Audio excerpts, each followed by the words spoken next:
Okay, so just checked out a new Shudder psychological horror thriller called oh I I'm not quite sure I know how to pronounce this.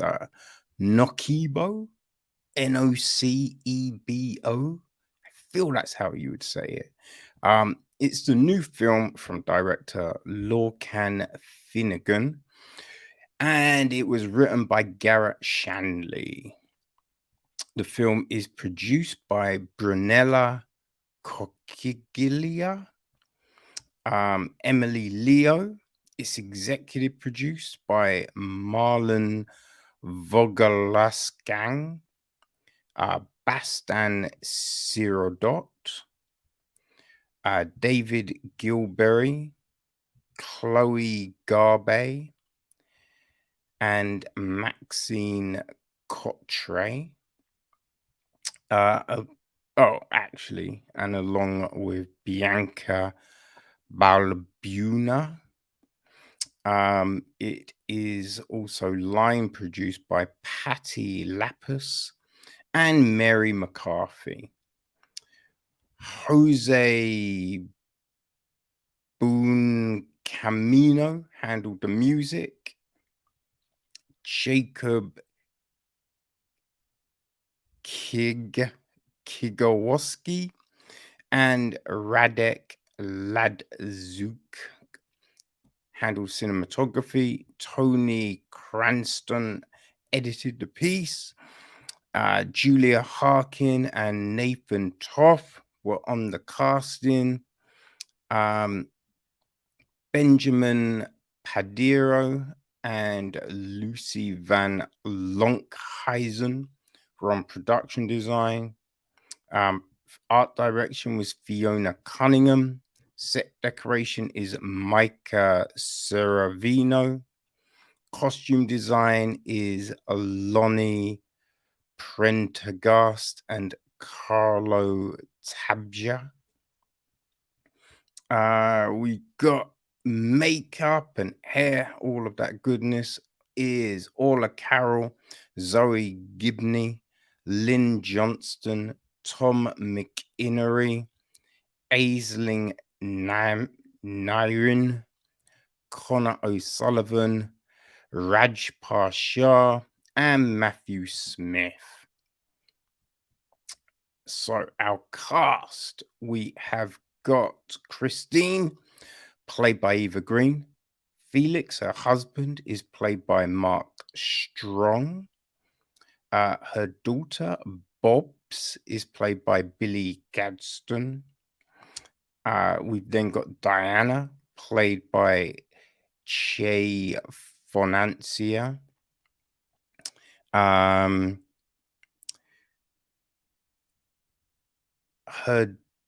Liz is played by Kathy Beltran, and Diana's husband, Jumar, is played by Anthony Falcon. Yeah, I don't think we get the name of Diana's daughter though. So the gist of the film is this. A fashion designer is suffering from a mysterious illness that puzzles her doctors and frustrates her husband until help arrives in the form of a Filipino carer who uses traditional folk healing to reveal a horrifying truth. So, now, I don't really feel that's completely true, right? It's one of those weird synopsises that we get because I think a husband kind of gets what's going down, you know? But it's just doesn't like, although, we get an explanation from him, it's not like he's put something in place to try and correct that issue, which is it's an odd one. There's certain things we don't necessarily get a full explanation on,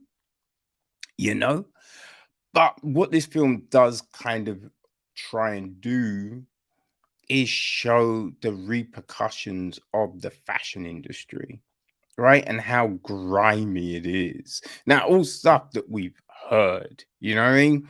Like just all those stories of sweatshops and the hours and just those conditions. You know, we've heard about all the tragedies that happen, like people being locked in these hot rooms. You know what I mean? This film, it kind of tries to paint that picture for you and then craft this story around all of that. So, you know, it starts off, right? We've got this fashion, um, gosh, what do you call it? You know what I mean? Like Fashion Week, and they're walking down the thingy and doing all the stupid dance and all of that shit. Right? We get one of those, but with little kids, which is even creepier than the adult shit. Right? And everyone's smiling and thinking, oh, this is fantastic. Right? And it's interesting because, like a lot of films these days, it starts off midway or with something that's happening at the end, but you just don't know. And then we like jump, you know, a year before, right? This one, it shows you something that actually kind of gets revealed at the end. We understand the whole ramifications of a certain thing, which is definitely interesting because we see this situation happen and then we jump forward 8 months, right? And Christine is ill.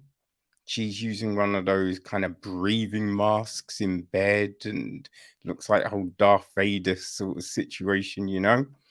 Um, but yeah, it's, you know, she's having difficulties. She's taking all of these tablets, and then Diane turns up, you know?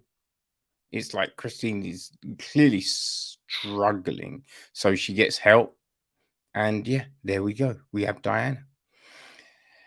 And it's like there's definitely a weird thing with Diana, right? You get this kind of like, "Oh, what's happening with her?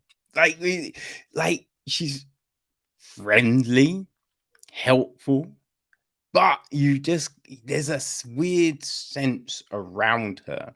And as the film progresses, right, more and more is kind of revealed in these flashbacks. And I think at the start, you might have an idea of what might be going down, right? But you're not quite sure and how it all ties together, you know? There's a thing being, it's like the designer doesn't often make the clothes. You know what I mean? That's someone else. So it's always wondering, huh, what's the deal here? How does all this tie together? And what's, you know, why is Diana? Because you get sometimes this little glint of, right? It's just like, don't close your eyes when you sleep. Yeah, I mean, it's that kind of glint that you're just like, yo, yo, yo, what just happened there? What's going down? You know what I mean? And so, yeah, this whole thing is revealed, and you know, we see certain things about Diana's life, which you know, in the present, you're kind of thinking, well, that's not there, so something has happened, but we're not fully sure, right? Because people often go and work places and send money home and just all of that kind of thing, right? So you're not quite sure. And the other big thing, because there's ticks involved, like we know ticks can really fuck people's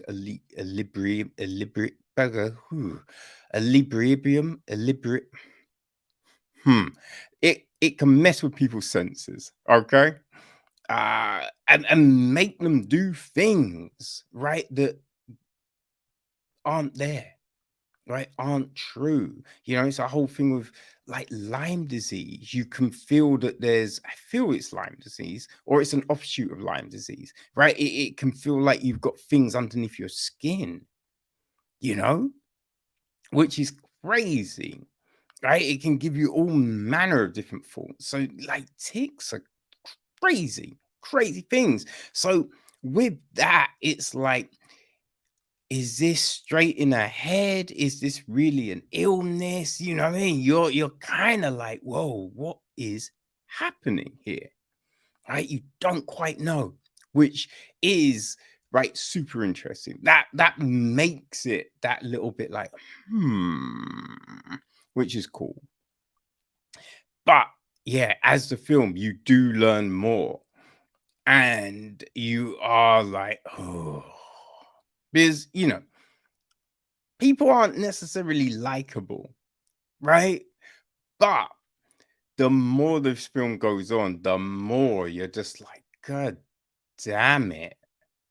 Yo, that's some fucked up shit. That's some crazy shit.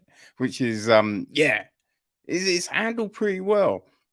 Solid performances, like Mark Strong does a good job as Felix, her husband, Christine's husband, because you get that, you know what I mean? Because he'll be like, oh, I care.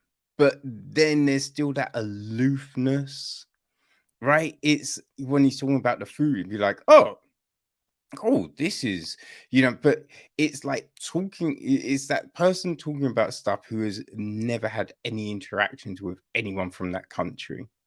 You know what I mean? Kind of keeps to himself, doesn't feel that he's, prejudiced in any way, but he's definitely got some prejudices. You know what I mean? So we get this interesting story. Now, there is kind of things that you think, it would be good to get more, right? So, of like, what has Mark done to, well, Felix, you know what I mean? What has Felix done to try and help Christine here? You know what I mean? Has he tried to look into a psychologist? Have they gone to private help? Like, what have they done? You know what I mean? It'd be good to maybe get that, right? And just some of this other stuff. Like, why was Christine where we actually find out that she was, you know? Like, just all of these kind of things, like she does say one part she used to be more involved, but now she isn't. So there's definitely certain things like, what's the mask in bed for, right? It's just like, I think some of this might flesh things out a little bit more, but yeah, this is an interesting flick. It definitely paints a picture, and it just, yeah, god damn, you do feel uncomfortable. You do definitely feel like, yo, that's messed up, man. That's straight messy, right? There's